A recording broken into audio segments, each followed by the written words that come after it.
निवेदन है। स्वागत कर रहे हैं। मिली बहन भी जहाँ कहीं भी प्लीज प्लीज आइए आइए, हाँ आइए आइए। यस। और इस गुलदस्ते से आप सभी का स्वागत है उनकी तरफ को। हाँ ऐसे ऐसे ऐसे ऐसे ऐसे ऐसे सभी पधारे हैं। प्रज्वलन इस बात का सूचक है कि अग्नि देखते हैं ऊपर की ओर जाए, कि जीवन को सदा उत्कर्ष की ओर ले जाना है, ऊंचाइयों की ओर ले जाना है। और व्यक्ति ऊंचाइयों पर कब जाता है, जब वो अपने परिवार के, अपने जीवन के आत्मोत्थान के दायित्व को पूरा करते हुए जब वो सामाजिक दायित्व भी अपने ऊपर लेता है। जो समर्थ है, ये अग्नि अपने आप में समर्थ है, इसमें परिवर्तन करने की सामर्थ्य है। सोने को गला देती है, लोहे को गला देती है, उत्तम क्वालिटी की धातु हमें देती है। तो अग्नि इस बात का भी सूचक है, ऊर्ध्वता का सूचक है। आप देखेंगे अग्नि सदा ऊपर की ओर उठती है। तो वो अपने सामाजिक दायित्व में अपनी ऊर्जा को लगाते हैं। कहना दुल्ला भट्टी की एक गरीब परिवार था, उसकी 2 लड़कियां थी, शादी योग्य हो गई थी। ग्राम के सरपंच के पास पहुंचा, समर्थ है कि भाई बच्चियों की शादी करनी है, कुछ हमें सहयोग दो। तो कहता क्या सहयोग देना, तुम इनको यहीं छोड़ जाओ।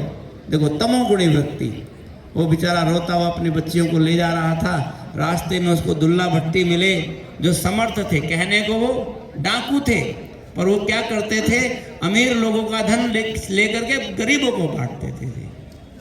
तो उन्होंने अपनी सामर्थ्य का उसमें उपयोग किया। तो उन्होंने सुंदरी मुंदरी के लिए कहा, जैसी तेरी बच्ची हैं वैसी मेरी बच्चियां हैं, इसलिए हम इनकी रक्षा करेंगे, इनकी शादी हम करेंगे। तो ये अग्नि उस बात का भी सूचक है, क्योंकि सनातन संस्कृति में बिना अग्नि के फेरे नहीं होते हैं। तो ये लोहरी की अग्नि उस बात का भी सूचक है। और जब दहेज देने की बात आई तो कहते दहेज, तो उन्होंने अग्नि में प्रज्वलित किए तिल और गुड़, उस बात का संकेत है। तो कि बच्ची की सुख शांति की कामना की।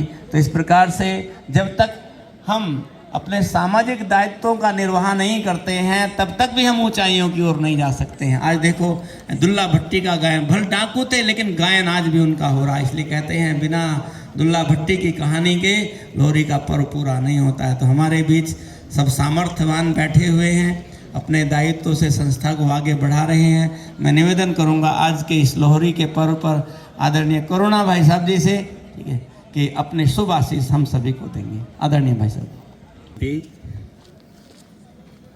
जैसे भारतवर्ष में भिन्न भिन्न राज्य में अपना अपना समय पर भले नाम उस भाषा के, उस संस्कृति के अनुसार होती है, तो एक जो हम सभी होली भी मनाते हैं, और इसी प्रकार हम लोगों की हमारे घर में जहाँ स्वयं चेतन परमपिता परमात्मा इस धरती पर आए और हम सबको भी एक अग्नि जला कर दिए है, जिसको हम लोग भट्टी कहते हैं। तो ये एक भट्टी का निशानी है, जो हमारे अंदर जो भी है उसको जलाने का भी ये ज्योति है। और जो हमारे ज्योति जो बिल्कुल टिम कर रहा था, तो उसको भी एक जलाने का, फिर से हमारे अंदर वो शक्ति लाने का ये पर्व हम सबको सिखाता है। तो ये भिन्न भिन्न नाम से भारतवर्ष में होता रहता है। तो इसीलिए मुझे अत्यंत हर्ष है, आज हमारे भाई बहनें भी इसको मना रहे हैं। अंत समय पर भी ये निशानियाँ हम लोग कर रहे हैं। तो इसको हम कहते हैं जो प्रैक्टिकली जो हम आत्माएं, जैसे बाबा ने 2 दिन पहले की एक मुरली में बताया कि हड्डियाँ भी हम लोगों ने जलाया है इस ईश्वरीय विश्वविद्यालय की सेवा में। तो इसी तरह से ये हम सब का एक निशानी है। सारे भारतवर्ष से बाबा के बच्चे हैं, तो इसीलिए ये सारे भारतवर्ष में ये पर्व, जिसको हम भले आग कहते हैं, तो आग वही है जो तपस्या का है, तो जिसके अंदर बुराइयों का हम जला रहे हैं। तो आज वो दिन है जो हम आत्माएं संपूर्ण बन करके अभी वापस घर जाने का समय आ चुका है। तो इसीलिए खुशी खुशी से मनाइए कि हम ही वो आत्माएं हैं जो यादगार इस सृष्टि में 5000 साल तक चलता रहेगा। तो वो आज का दिन है, इसीलिए आप सबको दिल से मैं स्वागत करता हूँ। और हम पहले हम लोग ही करेंगे। हमारे अंदर जो भी बुराइयां हैं वो केवल आग से जल जाता है। आग ही है जो सब कुछ जलाता है। भले अभी हम लोग इसको एटॉम बॉम्ब, हाइड्रोजन बॉम्ब वगैरह भी कहते हैं, वो नाम है, परंतु है तो आग ही है। उसका टेम्परेचर जो है 1000 डिग्री से भी ज़्यादा है। तो इसीलिए तो आप समझ सकते हो कि कैसे ये दुनिया शुद्ध होगा, पवित्र होगा। परंतु हम बाबा के बच्चे तपस्या से ही होंगे।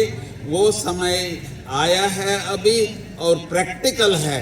तो ये सीन जो आज हम देख रहे हैं ये भी सोशल मीडिया में जाएगा और सारे विश्व में बताएंगे कि हम बाबा के बच्चे भी ये प्रथा कर रहे हैं। ओम शांति। आदरणीय भाई साहब का आपने लोहड़ी के आध्यात्मिक महत्व को हम सभी तक पहुंचाया, बताया कि किस प्रकार से तपस्या की अग्नि में जल करके हम शुद्ध होते हैं और तपस्या की अग्नि ही हमें समर्थ बनाती है, जिस सामर्थ्य के आधार पर ही हम अपने कर्तव्य और दायित्व को पूर्ण करते हैं। मैं निवेदन करूंगा आदरणीय